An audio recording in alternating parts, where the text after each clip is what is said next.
And I just want to point out, sometimes you got to, pat yourself on the back because he has his own channel and he's had a lot of really big guests on the show. Mm-hmm. After one day, my interview with him was the second biggest interview on his entire channel, with 50 Cent being the first.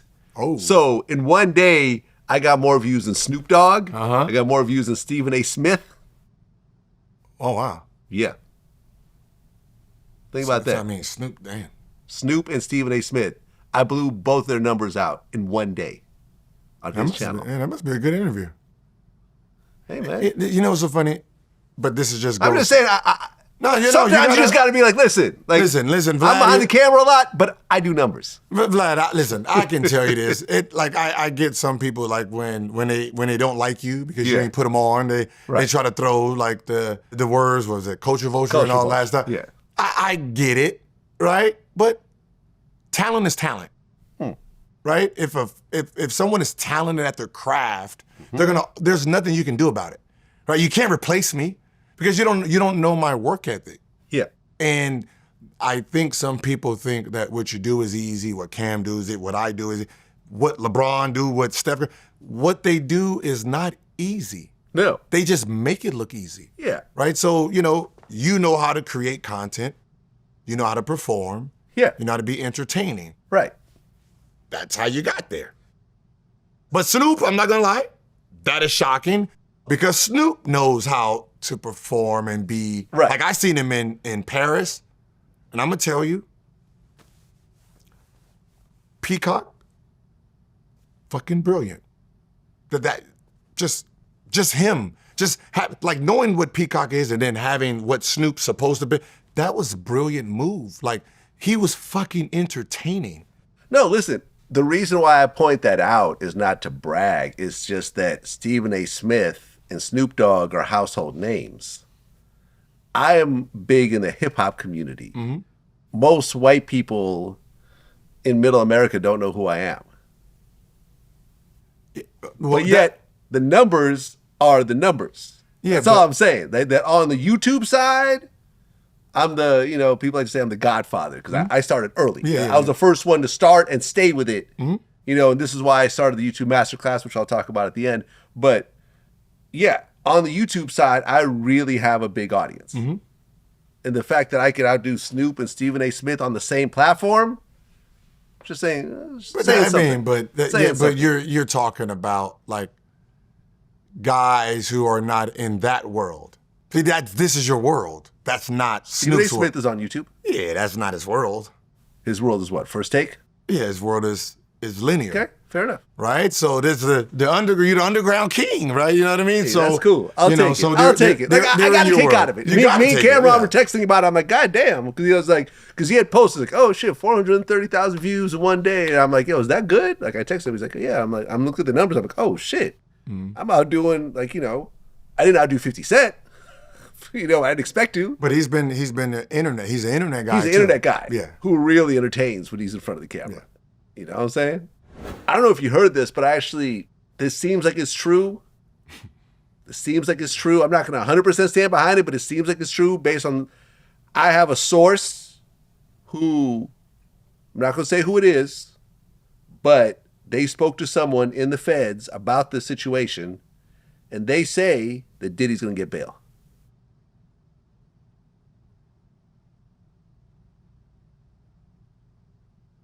I'm trying to figure out what would make him not get bail. Well, he hasn't gotten bail. No, He's tried 3 times. No, but I'm just saying. Denied every time. Like, okay, so since a whole bunch of time has passed. Yeah. Right? What are the actual... See, I think because so much spaghetti's been thrown on the wall, and I think the Cassie video for people has said, okay, you're guilty of all this other stuff, and I don't think everybody knows what all the other stuff is.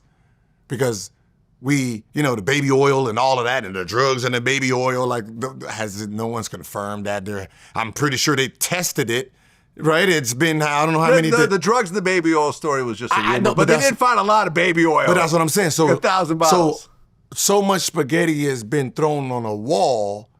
What is actually the charges that they are trying to hold him for anything to be surprising? Listen, I've been saying this the whole time. I've been on Pierce Morgan. I've done other podcasts. Like I do my own podcast. I say this. I'm like, I'm still not totally sure what he's being charged with. That's such a big deal to the point that he's in federal custody with no bail. I simply don't get it. It's a one-man RICO. He's charged with a RICO and he's the only one charged. I've never heard of a one-man RICO before. Boosie calls it a freako. You see what I'm saying? But there's nothing illegal about being freaky sexually. Because who are the people that I'm being freaky with? They're all cool with it. But I'm saying, what are they coming out with? Like the Diddy parties are like, I get what everybody's throwing, but when you get rid of all this shit, what is? I don't know. What is the crimes? I don't know. I had Stevie J on my show recently. And he was like, I'm not sure. I'm not sure what he's charged with. Like everyone I know is not quite sure. Because now the feds, there's some new forced labor. So that's what, making your employees work a little later than they're supposed to? Yeah, okay, so just file some overtime charges and call it a fucking day. Okay, so were there sex parties? Were people forced to be there? I don't think so. How do you prove it? Were there prostitutes that were paid to be there? Probably. How do you prove it? They were cool with it. But how do you prove it? Well, there's going to be people, there's going to be, witnesses and so forth. Witness to what? Right. Like I watch enough fucking TV to understand the difference between a claim and some provable stuff, right? Right, no, I get it. You say I had sex with you, I say I've never had sex with you. Okay, now let's prove it. Oh yeah. We're gonna go back to 1960. We don't have a time machine for you to prove this fucking fact. It has to be a fact. So it's when you get rid of everything and say, I think Diddy's gonna walk free. I'm saying it. I think you can't walk free. You've already done enough time for whatever charge you have I'm saying he's going to either get a time served, he's either going to be found not guilty in court and walk free, or he's going to get a time served plea deal. That's what I think. That's what I think. But listen, I just don't think they have enough on him. It's like, okay, look, so we're having a party and there's some cocaine on the table. If you want to take some, cool. If not, I'm not going to shove your head in it. How do you prove that? You know what I'm saying? But that's what I'm saying. How do you prove that? Were you there? Are you holding cocaine from 7 years ago? Like that's what I'm saying. Like the things that people are saying, fuck all that. We're talking about court of law now. So you're saying I made you film me in a video. Do you have me saying, motherfucker, you better? No, you don't have none of this. It's just your word against my word. Right? You have an anxiety because I didn't call. Like, it's just words at this point, right? I had a freak off in 1985. Well, I don't know. Did you ever see that? It was going viral. I did an interview with Day 26, right? And one of the members, Q, started to cry in the interview because he saw some email that was so disturbing. And like, okay, look, like I've probably had a dozen people that cried over the course of my interviews over the last 17 years. But he started to talk about the story. He started to cry. And then the rest of the group started to cry also. So you got 5 grown men all crying to the point where we had to stop the interview. They had to, kind of compose themselves and come back. But they never really said what Diddy did or what the email was about. It was something about a sacrifice or something but it's like, what exactly happened? We don't really know. Now, a bunch of men crying is disturbing, but they're not really saying what they're crying about.